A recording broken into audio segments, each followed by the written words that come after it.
conférence importante puisque effectivement, je parle sous votre contrôle. En 2050, il y aura 40 golfs français sur le territoire national qui seront sous l'eau.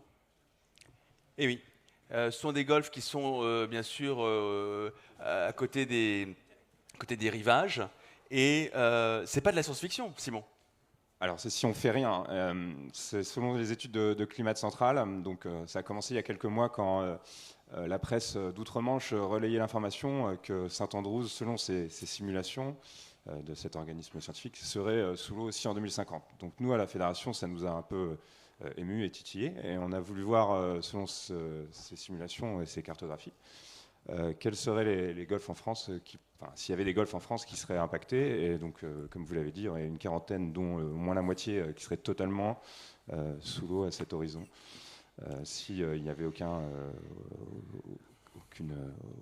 rien qui n'était fait finalement. Alors, qu'est-ce qu'on peut faire ?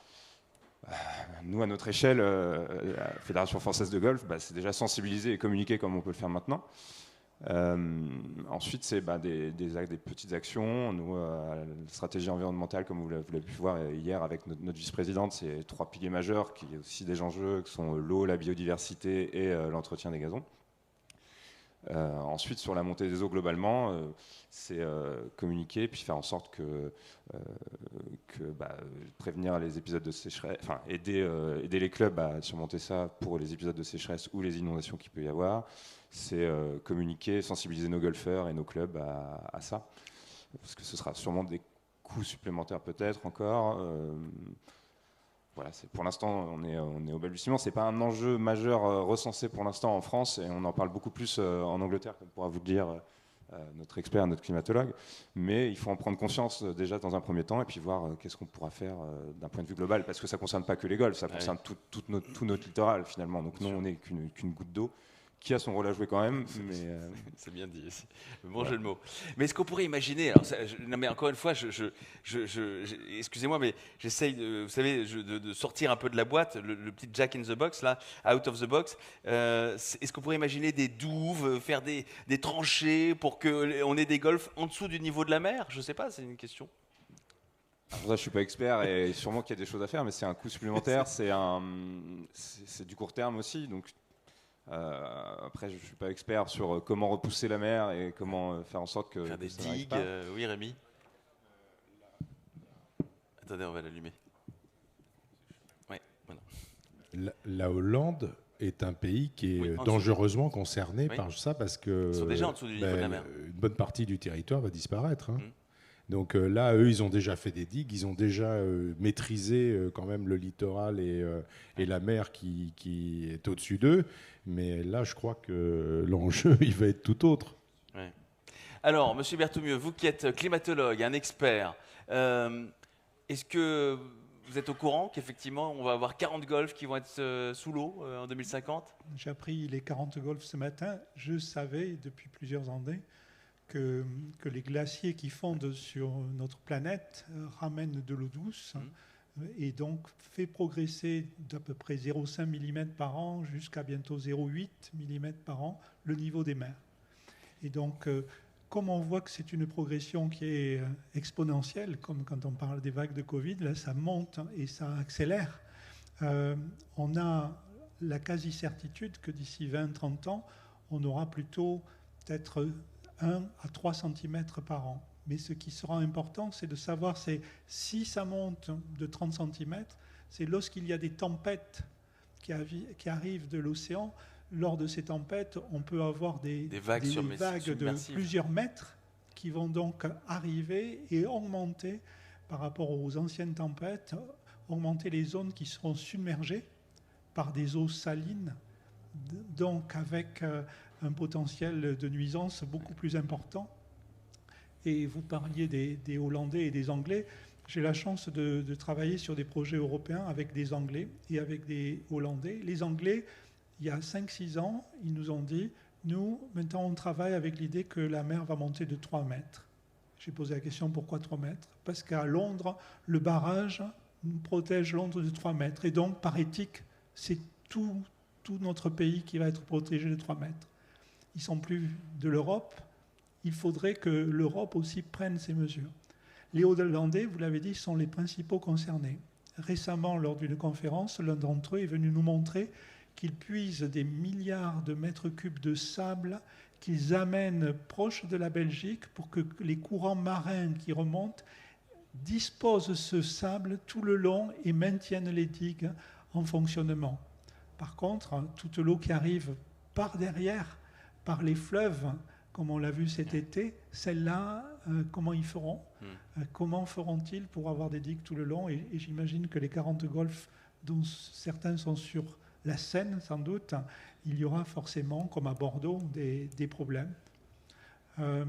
Juste une petite anecdote. En 1981, quand je suis revenu du Canada, où j'avais appris que la température allait monter de 1,5 degré ou 1 degré, tout le monde ricanait. Aujourd'hui, il ne faut pas ricaner du fait que la mer va monter. Mais c'est vrai que quand on parle de la montée des eaux, on a toujours l'impression que ça va se passer au niveau des pôles, loin, ou au niveau des tropiques, mais pas chez nous. C'est dans l'inconscient collectif, on se dit « Oh non, non, mais on n'est pas concerné parce que nous, on est en France. » Bon. Alors, justement... Alors, selon les simulations, vous pouvez tous aller consulter sur climatecentral.org, je crois. Sur répéter ? Climate Central, c'est l'organisme scientifique qui a justement sorti ces simulations et qui permet à chacun de consulter ces cartes. Ce serait plus sur la côte atlantique qui serait plus concernée, et en effet auprès des fleuves qui seraient donc le bassin de la Seine, la Gironde aussi, autour de Bordeaux. Alors, puisqu'on est dans la thématique de la montée des eaux, on vient de le voir à l'instant, je vous propose qu'on reste dans cette même thématique avec aussi un autre phénomène climatique qui sont les inondations. Et en préparant cette table ronde, on a eu 2 exemples de cas de golfe inondés. Je parle sous votre contrôle. Giga, en Corse, et puis également à Reims, pas très loin de Paris. Alors, je pense que tous les golfs, avec ces changements climatiques, sont impactés d'une plus ou moins grande mesure, finalement, en fonction de leur localisation et leur positionnement géographique. Mais c'est vrai que ces exemples-là qui ont été relayés et qui ont subi des nombreux dégâts. Alors, comment ça a été géré, ça, justement ? Alors, comment on peut prévenir ces inondations de golfe, et ensuite, qu'est-ce qu'il faut faire pour augmenter le drainage, le ruissellement de l'eau ? C'est vous les experts, hein. À Agen, le 8 septembre, il est tombé 130 mm en 3 heures. C'est vrai. Le golfe dans la plaine de Boé a été inondé. Et donc, c'est quelque chose qui va se produire de plus en plus souvent, qui se produit déjà de plus en plus souvent, et dont on n'a pas la mesure. Aujourd'hui, on est capable d'éliminer ou de faire partir 20 à 30 mm de pluie en quelques heures, mais pas 120. Par contre, paradoxalement, pour moi, j'y vois un côté positif, c'est dans le sens où, à l'opposé, on a des sécheresses qui risquent de durer plus longtemps. Oui. Et donc, il faut réfléchir là. Du côté inondation, il y a une ressource en eau, et de l'autre, il y a une sécheresse qui a besoin d'eau. Il faut donc être capable d'imaginer, en réfléchissant du bassin versant, et donc pas seul, tous ensemble, pour faire en sorte de récupérer une partie de ces eaux, de manière à pouvoir en disposer les mois suivants, l'année suivante. Mais là, on se heurte aux écologistes qui vous disent « on ne veut pas de bassin de rétention artificiel ». Et donc, on travaille sur les nappes. La plupart des fleuves ont laissé des méandres dans lesquels il y a du sable, des graviers, des galets roulés, dans lesquels la nappe alluviale vient se stocker. Et quand il pleut, pendant l'hiver, 350 mm, 400, cette nappe remonte et les puits, on peut puiser. Quand les hivers ne sont pas assez pluvieux, 200, 300 mm, ces puits seront insuffisants pour l'été suivant. Donc faisons en sorte de récupérer une partie des eaux de ruissellement qui n'iront pas faire monter la mer pour stocker cette eau localement de manière à ce que l'été suivant, on puisse l'utiliser. Voilà un exemple que nous faisons dans la Moyenne-Garonne. Très bien. Alors, je voudrais maintenant qu'on évoque une chose très importante avec vous, Jean-François Berthoumieux, vous qui êtes président de l'association climatique de la Moyenne-Garonne. Directeur. Donc vous êtes salarié alors ? Je suis salarié. Je pensais que vous étiez président. Je suis le président du cluster eau et climat. C'est cela, voilà. Le président. Alors, c'est quoi ce cluster eau et climat ? En 2014, on s'est dit qu'il fallait qu'on agisse au niveau des entreprises, au niveau des collectivités, sur le climat. Certains disaient qu'il faut agir sur l'eau. L'eau, il y a déjà des mouvements, il y a déjà des associations, il y a Aquavalley qui existe. Nous, localement, on se disait qu'il faut qu'on associe les deux. Avec une idée simple, c'est qu'il existe des îlots de chaleur.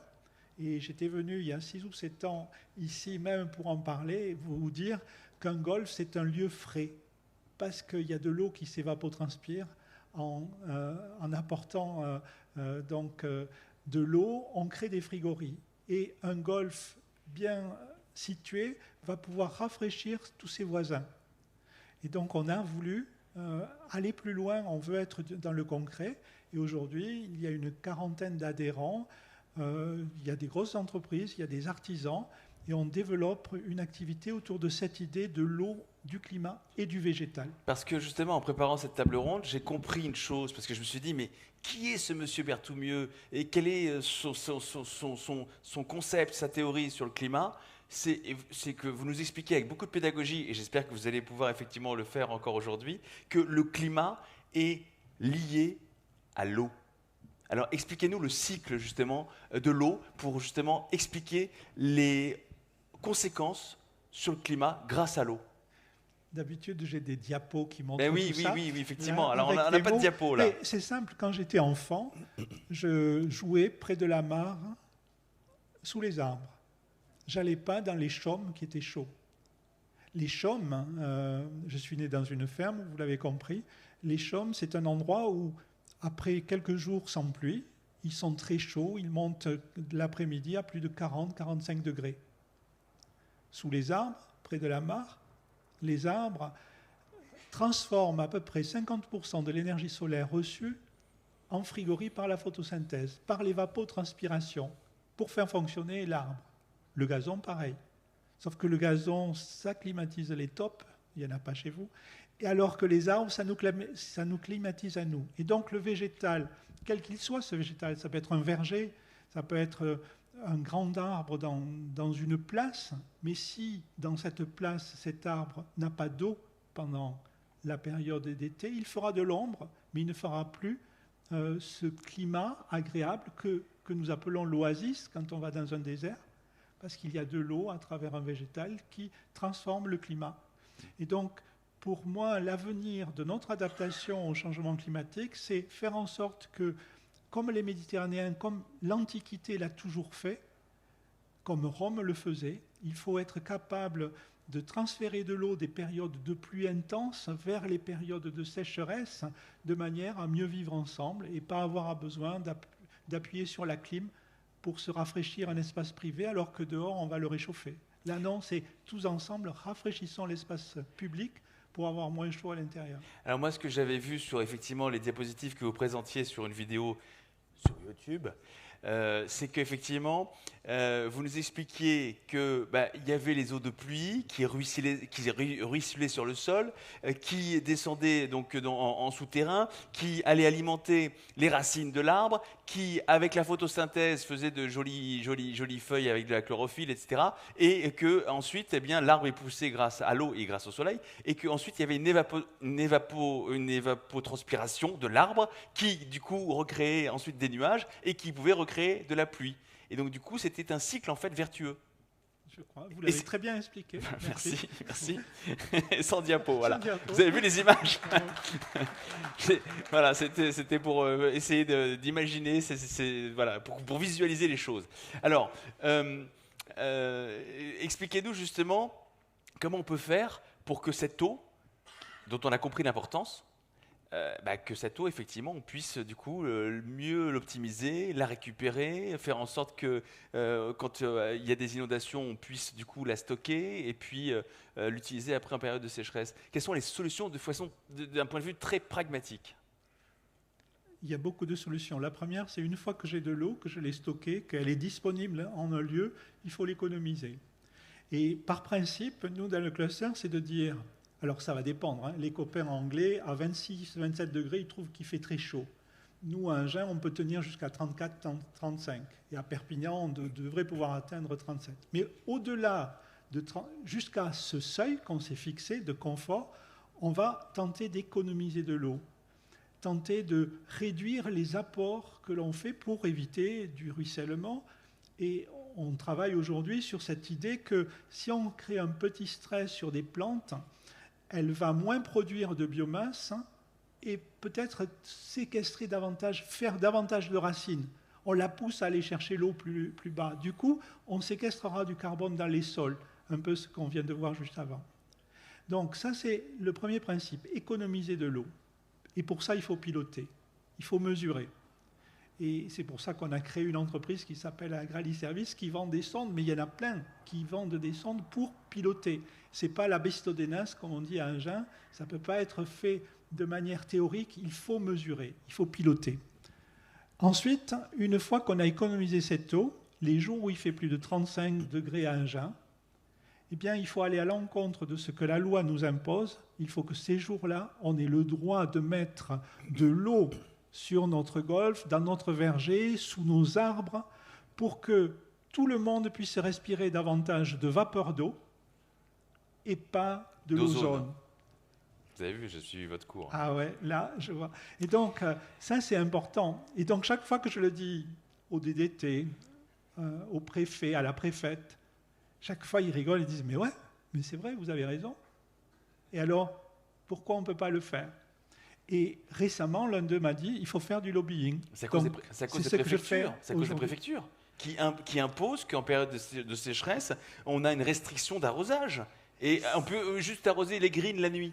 C'est la loi sur l'eau, telle que la directive cadre de l'eau a été interprétée en France, mais aussi dans beaucoup de pays, avec un esprit anglo-saxon nordique. Et j'aimerais vous injecter un peu d'ARN méditerranéen pour que ça réagisse différemment. Alors expliquez-nous, Simon.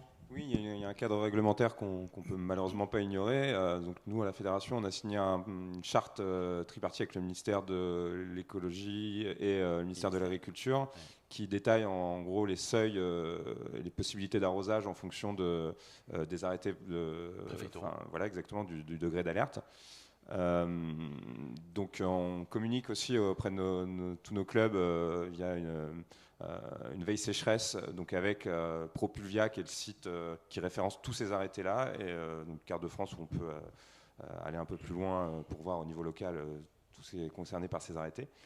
Et ensuite aussi on communique sur le niveau des nappes parce que ça permet de prévenir et d'anticiper ces restrictions, parce qu'en général les préfets se basent sur ces éléments. Et nous, ce qu'on conseille à nos clubs aussi, c'est de pouvoir être autonome. Et la façon d'être autonome, c'est d'avoir un bassin de récupération d'eau, parce que ces bassins ne sont pas concernés par ces arrêtés. Donc, pouvoir avoir un petit peu d'économie pour, quand les arrêtés arrivent, pouvoir puiser dans ses propres réserves, finalement, et de passer l'été, je dirais sans encombre, mais en tout cas avec le moins de... Les bassins de rétention ne sont pas concernés par les restrictions d'eau. Alors, à partir du moment sous réserve, qu'ils ne sont reliés à aucun cours d'eau, et donc c'est uniquement des récupérations d'eau pluviale. Mais Rémi, d'eau pluviale. Parce qu'en fait, si c'est un bassin de rétention, de stockage d'eau qui est prélevé dans un forage, elle tombe sous le coup de l'arrêté. Les deux seuls types d'eau qui sont exclus des arrêtés préfectoraux, c'est les eaux pluviales et les eaux usées, enfin les eaux qui sont réutilisées. Très bien. Et d'ailleurs, justement, j'ai cru comprendre que les mentalités changent parce que, eh bien, on va vers une récupération des eaux usées progressivement. C'est en train de se mettre en place, monsieur Jean-François Berthoumieux. Encore à Agen, venez voir le centre Roger Benaïm. On a, avec l'IFTS, un des partenaires du cluster, tous les outils pour traiter les eaux usées à différents niveaux, en fonction des critères que l'on se sera donné, jusqu'à de l'eau potable, pour démontrer qu'il est possible d'avoir un cycle d'utilisation de nos eaux plutôt que de relâcher de l'eau dans un fleuve qui va être repompé pour faire de l'eau potable. Faisons en sorte qu'il y ait une réutilisation. Et nous avons calculé que pour Agen, qui a 30 000 habitants, on peut irriguer 27 hectares pendant l'été. Et si on stocke cette eau dans les nappes, par exemple, on doit pouvoir aller jusqu'à 100, 150 hectares arborés, ce qui est loin d'être négligeable. Rémi, vous vouliez ajouter quelque chose sur cette récupération des eaux usées. Est-ce que ça pourrait se faire sur les golfs? Alors on aimerait bien que ça se développe beaucoup plus, mais la France bloque un peu. On a l'ANSES, l'organe de régulation, qui stoppe un peu, on va dire, presque systématiquement les avancées dans la loi. Les autres pays européens sont beaucoup plus utilisateurs d'eau usée que nous. Sans pour autant avoir de problèmes problèmes sanitaires, parce que c'est essentiellement lié à ça. Notamment en Espagne. Espagne, Portugal. Au Portugal, il n'y a plus un golfe qui n'a le droit d'utiliser de l'eau, entre guillemets, qui peut avoir une destination humaine, enfin une destination potable pour les animaux comme pour les humains. Donc on mériterait de la développer beaucoup plus. C'est une eau qui coûte encore cher, malheureusement. Et ça, je crois que la limite, c'est que si on atteint de l'ordre de minimum 5-6 euros le mètre cube. Il faudrait que l'eau que l'on prélève coûte beaucoup plus cher. Et là, ça deviendrait, entre guillemets, des bons business plans. À l'heure actuelle, on utilise plutôt l'eau usée comme étant un complément de réutilisation ou en tout cas d'assainissement, d'amélioration de qualité, par exemple d'eau des plages.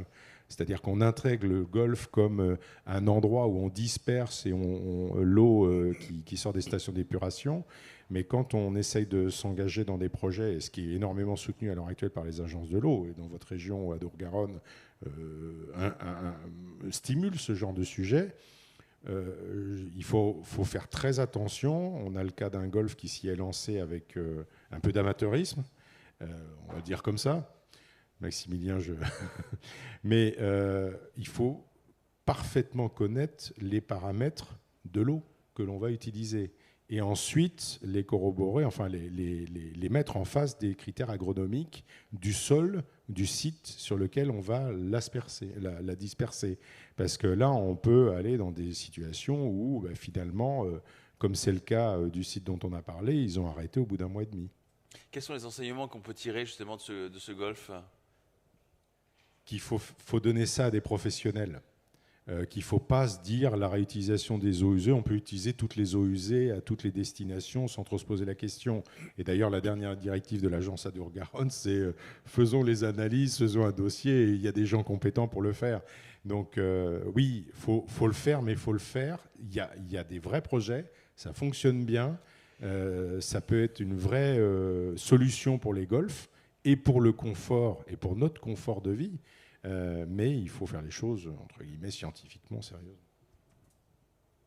Monsieur Berthoumieux. Je peux juste rajouter que les antibiotiques, c'est pas bon pour la vie du sol.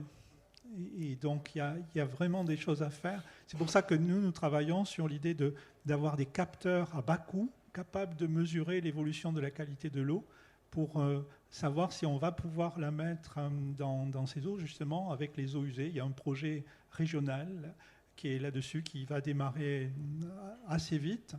Il faut pouvoir mesurer et il faut contrôler. On a des solutions, mais jusqu'à présent, on avait la chance d'avoir des vastes débits d'eau, des grandes quantités. Aujourd'hui, on traite les petits morceaux. Et ces petits morceaux, on peut avoir des concentrations de polluants, parfois, qui sont dangereuses pour la vie du sol, par exemple. Et la vie également, j'ai envie de dire, sous-marine, ou la vie dans les rivières, dans les fleuves et dans...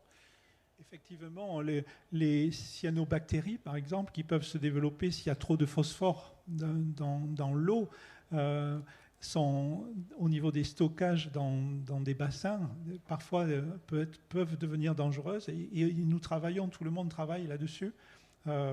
Je ne sais pas si on aura le temps d'en parler, mais pour moi, une des solutions, c'est le carbone, c'est le biochar. C'est dire à ceux qui sont intervenus juste avant qu'on peut pyrolyser ces déchets plastiques et faire récupérer de l'énergie. Et du biochar, c'est du charbon. C'est ce que ma grand-mère me disait d'amener du feu dans le jardin. Et en fait, ce n'était pas la cendre qui était bonne, parce qu'elle croyait que c'était la cendre. Je suis sûr maintenant que c'était les morceaux de charbon de bois pas brûlés qui étaient autant de cavernes dans lesquelles l'eau et l'air peuvent se stocker et dans lesquelles la vie du sol peut s'améliorer. Et nous cherchons des solutions pour produire de la charboline, je l'ai appelée, à moins de 100 € la tonne, de manière à pouvoir en mettre dans les sols, et vous aussi, dans les gazons, vous pourrez en mettre. Vous le faites ça déjà, devrait Rémi pouvoir améliorer. Non, on ne le fait pas, malheureusement, mais c'est simple à faire. C'est extrêmement simple à faire quand on regarde un peu et qu'on se pense un peu sur le sujet. Hein. On a tous des systèmes arborés, enfin, on a tous des végétaux contenant de la lignine, et c'est juste du bois qui est carbonisé, mais pas complètement détérioré, et ça a des surfaces d'absorption phénoménales. Et je n'avais pas pensé à vous avant que donc, vous m'invitiez, parce qu'en arboriculture, même en bio, mettre 10 tonnes à 800 € la tonne aujourd'hui, on ne peut pas le faire, on ne peut pas se le permettre. Et c'est pour ça qu'on cherche du 100 € la tonne. Mais peut-être que vous, qui êtes peut-être un peu plus riche, ou qui pourriez récupérer valoriser. Les déchets de taille. Tout ce qui est déchets de taille, nous, sur nos massifs arborés. Hein. C'est ça, et le pyrolyser derrière pour remettre dans le sol un carbone qui va rester là à vie. Alors que si on fait un compost, ce carbone il va se dégrader par la vie du sol, et en quelques années, on a du méthane, du CO2 qui repart. Donc là, il y a une solution, peut-être tous ensemble. Vous parliez tout à l'heure de la dangerosité de l'excès de phosphore. Est-ce que si on a également trop d'azote ou trop de potassium, ça peut aussi créer des soucis ? Trop d'eau, trop de nitrate et trop de phosphore sont des facteurs qui vont provoquer un stress. S'il n'y a pas d'air dans le sol, le gazon il va souffrir encore plus rapidement que s'il n'y a pas d'eau. Donc ça, je ne suis pas chimiste, hein, mais fils d'agriculteur, et je sais qu'il nous manquait de l'azote, il nous manquait du phosphore avant, on avait de temps en temps assez d'eau. L'agriculture industrielle a permis d'avoir de l'azote et du phosphore à bas coût, et on en a mis, mais sans doute qu'on a dépassé, on a fait des excès. Et donc si on mesure précisément, on sera capable peut-être de réduire de 10-15% pour justement trouver le meilleur équilibre. Allez, pour conclure, donc dernière séquence, je voudrais qu'on fasse une dernière séquence sur la biodiversité qui change, qui évolue de par les modifications du climat. Donc, qu'est-ce qu'on pourrait dire sur cette biodiversité qui est bien sûr importante ? On a parlé hier soir avec la vice-présidente de la Fédération française de golf de ce label qui est assez nouveau, le label biodiversité. Nous avions également monsieur Maximilien Lambert de la Fédération française de golf qui est venu nous expliquer les différents critères, les nombreux critères avec les 3 paliers pour pouvoir avoir accès à ce label de biodiversité. Vous connaissez aussi forcément, Simon. Alors, expliquez-nous, qu'est-ce qu'on peut mettre en place justement pour préserver la biodiversité, notamment qui existe et qui est nombreuse sur les golfs ? Vaste question. Non, mais en fait, c'est extrêmement important. En fait, c'est ce que je dis toujours. On a les surfaces de jeu, puis on a l'écrin. Et les surfaces de jeu sans l'écrin, elles n'ont pas trop d'intérêt. Hein. Surtout qu'on a une période d'automne comme ça, qu'on a un vrai automne, des belles feuilles, des belles couleurs, etc. Mais alors donc, il est tout aussi important, et entre guillemets sur la partie sociale, citoyenne de l'existence de l'activité économique golf, d'apporter quelque chose aux citoyens, au confort de vie. Vous en parliez très très bien tout à l'heure. Quand on voit les systèmes urbains où la température augmente et que, à supposer, on imagine que les jardins particuliers disparaissent un jour, c'est quand même la plus grosse surface dans une ville, généralement les jardins particuliers, et qu'on minéralise, qu'on mette des dallages partout parce que on n'arrive plus à entretenir les haies, les végétaux partent les uns après, on ne sait pas faire du gazon, etc. Mais c'est le confort de tous qui va disparaître parce qu'on va mettre de la clim, on va consommer du carbone, des énergies fossiles, parce que il va falloir refroidir les gens. Et c'est tous ces petits îlots qui sont anodins tout seuls qui vont faire que tous ensemble vont être le confort de tous. Donc le golf fait partie intégrante de tout ça. Vous le disiez, c'est au niveau local. Quand on parle de l'eau, c'est au niveau du schéma d'aménagement, de gestion locale de l'eau.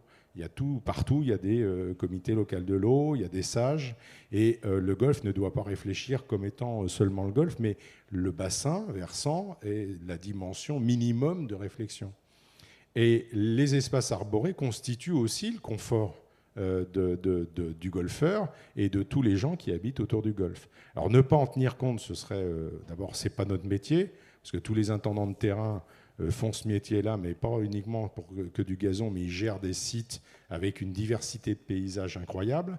Et le but du projet Programme pour la biodiversité, qui a été initié il y a beaucoup plus longtemps que 2018, et le label a été mis en place en 2018, la commission environnement date de 2001, j'y étais dans les premiers avec Jérôme Paris à l'époque, il l'a institutionnalisé, et il y avait un monsieur qui s'appelle Jean-Philippe Ciblet, qui était directeur de l'expertise du Muséum national d'histoire naturelle, qui était le premier à entendre le discours sur il pourrait y avoir un truc intéressant à étudier sur les golfs, parce que je suis convaincu qu'ils peuvent accueillir un certain type de biodiversité qui n'existerait pas ailleurs. Et son expérience, c'était les carrières. Lui, il était dans l'aménagement du territoire, et lui, il était spécialisé dans la réhabilitation du site et l'accompagnement des carrières. Quand vous regardez les carriers maintenant, sont des gens qui, quelque part, ont été un peu contraints au début à réhabiliter les sites, et maintenant, ils vont même au-delà de la législation, parce qu'ils savent que c'est positif pour leurs entreprises, positif pour leurs collaborateurs, et positif pour la perception qu'ont les gens de faire une exploitation minérale à côté, à proximité des habitations ou des zones anthropisées, enfin des gens où on habite des gens, où on a des activités.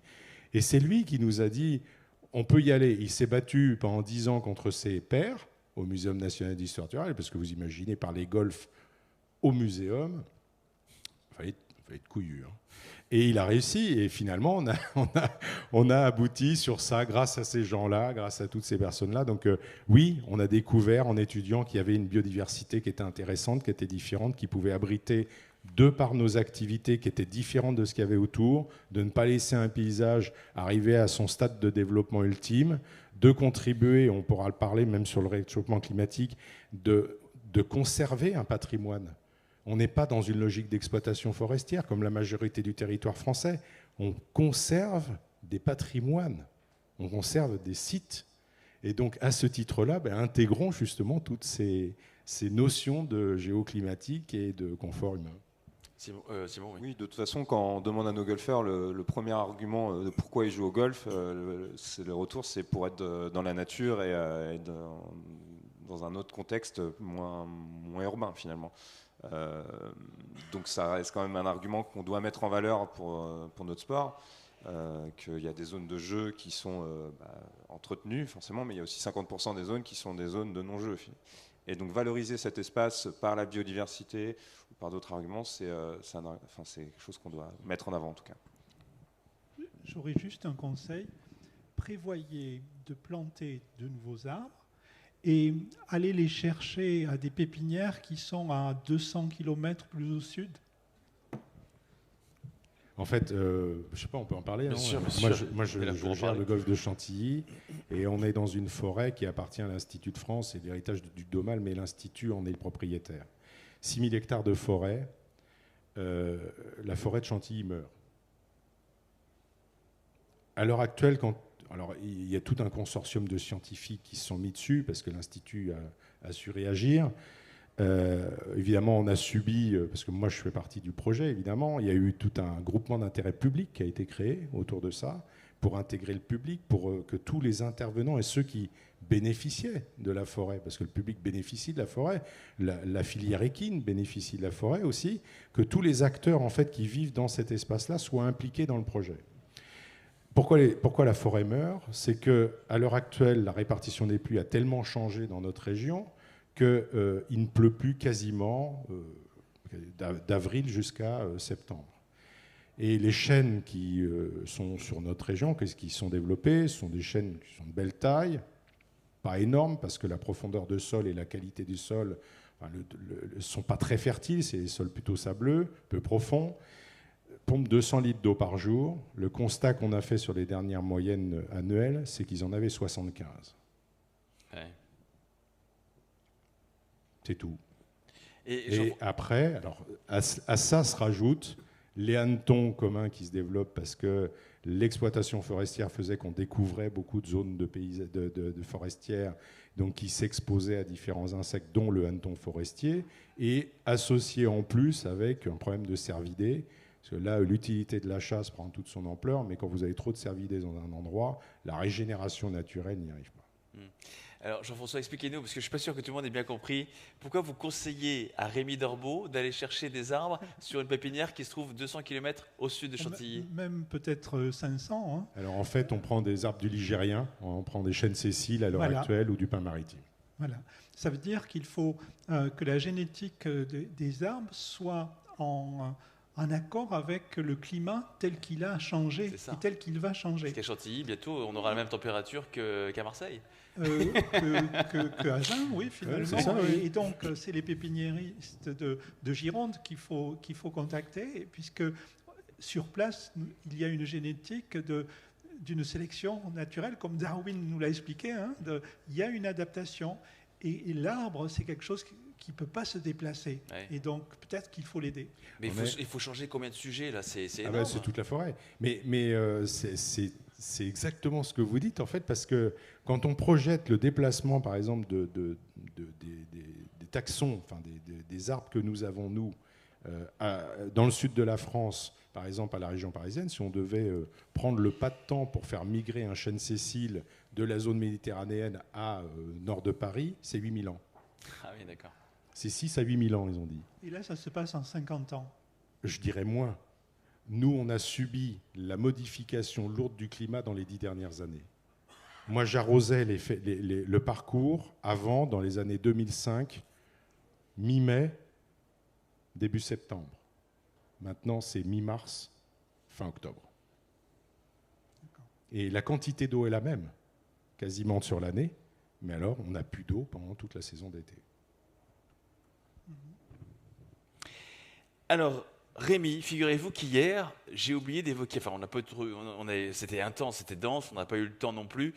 J'aurais voulu vous interroger, j'avais préparé cette question, mais du coup je vais vous la poser aujourd'hui, puisque j'ai la chance de vous revoir aujourd'hui, concernant le fonds de dotation FF Green.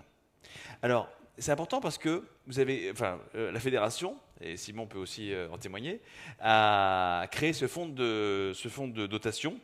Expliquez-nous ce que c'est que FF Green.